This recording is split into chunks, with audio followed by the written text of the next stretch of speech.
पृथला के विधायक नयनपाल रावत मोहना गांव पहुंचे, जहां पर किसानों का ग्रीन एक्सप्रेसवे के उतार और चढ़ाव को लेकर के धरना जारी था। वहीं पर दिखा कि विधायक नयनपाल रावत ने अपना समर्थन किसानों को दिया और किसानों के साथ बैठ कर के उनकी समस्याएं सुनी।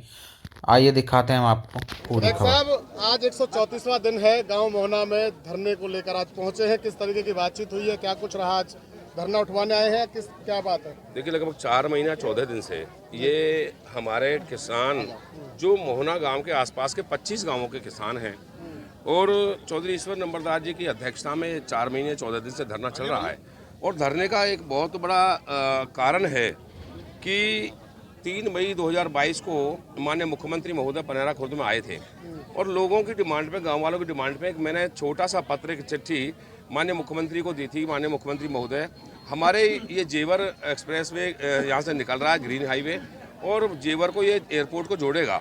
तो हमारे किसानों की चलो ज़मीन तो एक बार हुई, उसका जो पैसा जैसा मिलना था वो मिल गया। एक उतार चढ़ाव हमारे गाँवों के लिए होना चाहिए, क्योंकि हमारे 20 से 25 गाँव यहाँ लगते हैं और अगर यहाँ से हम हाईवे ले जा रहे हैं और हमारे गांव उसमें कनेक्ट नहीं होते तो उसका हमें क्या बेनिफिट होगा। तो माननीय मुख्यमंत्री महोदय ने वो उस मांग को सहज स्वीकार किया।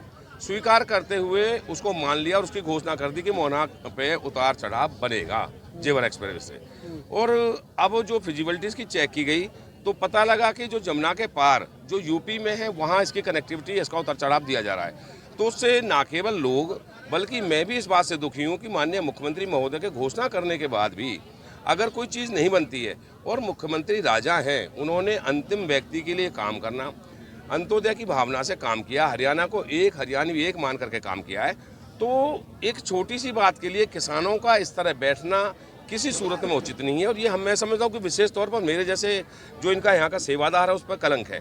तो इस कलंक को हमें धोना है, जो हमें ये कनेक्टिविटी नहीं मिल रही। आज माननीय गडकरी जी की चिट्ठी का जवाब भी आ गया। मैं 2 बार माननीय गडकरी जी से मिला हूँ, 5-6 लोगों को माननीय मुख्यमंत्री महोदय से मिलाया है, सदन के माध्यम से मैंने मुद्दा उठाया है और 2 बार माननीय मुख्यमंत्री महोदय को विशेष मैंने जो आग्रह किया है कि इस कट को दें, उतार चढ़ाव दें। तो आज उसी को लेकर के कल मुझे पता लगा, मैं चंडीगढ़ में था, सेशन चल रहा है, कि मेरे किसान भाई ट्रैक्टरों से जो है ना मेरे घर पे आना चाहते हैं, चाहे उसे घेरा मानिए, चाहे मुझसे मिलने मानिए, चाहे जैसे मर्जी मानिए। तो मैंने तुरंत फ्लाइट करा करके इनके बीच में आना उचित समझा कि मेरे ही किसान अगर मुझसे ही मिल जाएंगे। और मैं बड़ा बेबाक तरीके से बताता हूँ कि मेरी इस एमएलएशिप में किसी पार्टी का, किसी झंडे का कोई जो है ना सहयोग नहीं है। केवल और केवल पृथ्वी क्षेत्र के लोगों ने मुझे शिद्दत के साथ यहाँ से भेजा है। तो इनके दुख सुख में शामिल होना मेरा धर्म है और निश्चित तौर पर जिस काम को ये चाहते हैं उसमें भी शामिल होना मेरा धर्म है। और ये तो माननीय मुख्यमंत्री महोदय की घोषणा है, इसमें तो शायद किसी का अबे तबे का मतलब ही नहीं बनता। और मैं समझता हूँ कि अभी पीछे जैसे चंदावली में एक पुल को लेकर के धरना चला था, माननीय मुख्यमंत्री महोदय ने बड़े तगड़ेपन के साथ, झटके के साथ एनएचआई के अधिकारियों को लताड़ भी लगाई कि मैं मुख्यमंत्री मनोहर लाल बोल रहा हूँ, क्या फिजिबिलिटी होती है। तो मैं तो वही फ़ोन माननीय मुख्यमंत्री महोदय का और वही कदम माननीय मुख्यमंत्री महोदय का इस मोहना उतार चढ़ाव के कट के लिए चाहता हूँ कि एनएचआई को एक ऐसा फ़ोन जाए या वो स्वयं मिले कि किसी सूरत में भी वही फ़ोन चाहिए जो चंदावली के पुल के लिए दिया था, वही मुझे मोहना उतार चढ़ाव के लिए चाहिए। और निश्चित तौर पर इनकी जायज़ मांग है। राजा के हाँ करने के बाद जब प्रजा को चीज़ नहीं मिलती तो उसमें दुख तकलीफ होती है, उसे मैं भी महसूस कर रहा हूँ। विधायक साहब, आप कह रहे हैं राजा ने हाँ कर दी है, आप जनसेवक हैं, आपने हाँ कर दिया, फिर कभी कहाँ अटक रही है? आखिर 134 दिन तक क्यों लोगों को धरने पे देखिए, निश्चित तौर पर मेरे हाँ करने ना करने से कुछ भी नहीं होता जी। राजा प्रदेश का मुख्यमंत्री होता है और माननीय मुख्यमंत्री महोदय, मैं आपको फिर कह रहा हूँ, वो एक भी किसान का, एक भी जवान का, एक भी मजदूर का किसी तरह से भी अहित नहीं चाहते। वो हमेशा हित चाहते हैं। कोई ना कोई चीज़ फिजिबिलिटी में कोई ना कोई दिक्कत रही होगी, उसकी वजह से ये चीज़ है।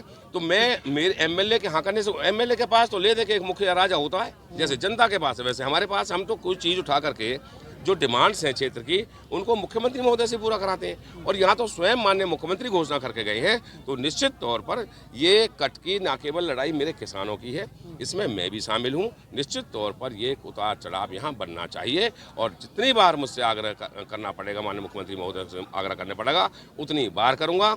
और हर हाल में अपने क्षेत्र की जनता के साथ काम करूंगा। 134 दिन हो गए इन लोगों को धरने पर बैठे हुए, आपने सुध नहीं ली। आज कैसे सुध आई? जब ये लोग जाना चाह रहे थे, आपको घेराव करना चाह रहे थे, जब सुध आई आपको? देखिए, घेराव से मुझे कोई दिक्कत नहीं है। जैसे अभी पीछे एक मुकदमा बन गया था मेरे किसान भाइयों पे, जब ये केजीपी पे कैसी गए। मेरे यहाँ जाने में सरकार का नुमाइंदा हूँ, बेटा सेवादार मैं इनका हूँ, मैं सरकार का नुमाइंदा भी हूँ। मैं नहीं चाहता कि किसी वजह से भी मेरे किसान भाइयों पे दिक्कत आए। रही बात धरना पे आने ना आने की, धरना पे तो मैं रोज यहाँ से निकलता हूँ, कभी भी आके बैठ सकता हूँ, लेकिन धरना पे मैं सरकार का नुमाइंदा हूँ, इनका मैं सेवादार हूँ। इन्होंने एमएलए बनाकर भेजा है, इनको क्या लेकर के आए उनसे जवाब तो मुझे पहले लेके आना चाहिए। खाली धरने पे जो विपक्ष के लोग होते हैं उनको लड़ाई में सहयोग करने की बात होती है, कुछ दान से भी सहयोग करने की बात होती है, ये विपक्ष के लोगों का काम होता है। सरकार के नुमाइंदे का काम सरकार से चाहे लड़के लाए, चाहे हाथ जोड़ के लाए, चाहे पैर पकड़ के लाए, और बहुत से ऐसे काम मैंने मुख्यमंत्री महोदय से कराए। अध्यक्ष साहब, आज विधायक नैनपाल रावत पहुंचे हैं धरने पर, कैसे सुध आ गई? विधायक जी को आज किसानों से मिलना चाहिए, 134 दिन हो गए जबकि आपको बैठे हुए। देखो, विधायक जी हमारे धरने पे आज 134वां दिन है, आज तक बिल्कुल भी नहीं आए। ना केंद्रीय मंत्री कृष्णपाल जी आए, नहीं विधायक जी आए।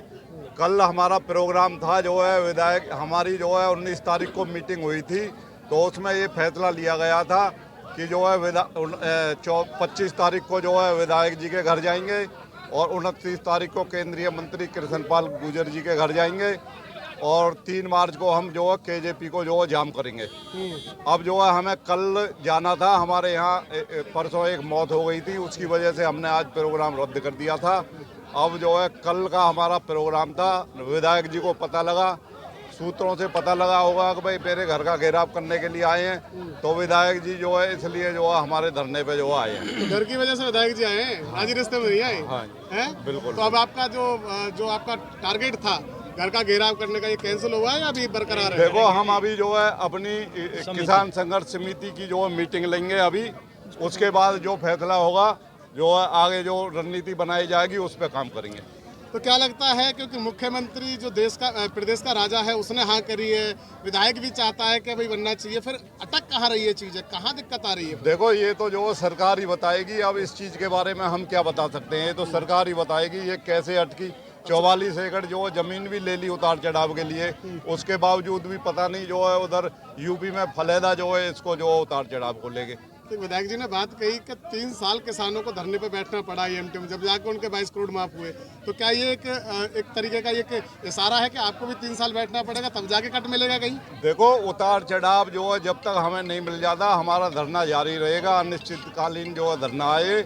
हम जो है जब तक हमें जो है धरातल पे कोई काम दिखाई नहीं देगा, हमारा धरना सुचारू रूप से चलता रहेगा। क्या विधानसभा लोकसभा में भी इसका फर्क पड़ेगा चुनाव में? हाँ जी, बिल्कुल। हमारे ये 50-60 गाँव पूरा क्षेत्र है जो है, और इसमें जो है पूरा रोष है जो है लोगों को। लोग ये कह रहे हैं कि भाई हमारा अगर उतार चढ़ाव नहीं बनता है तो हम जो है वोटों के टाइम में जो है इनका जो है बाइकाट करेंगे।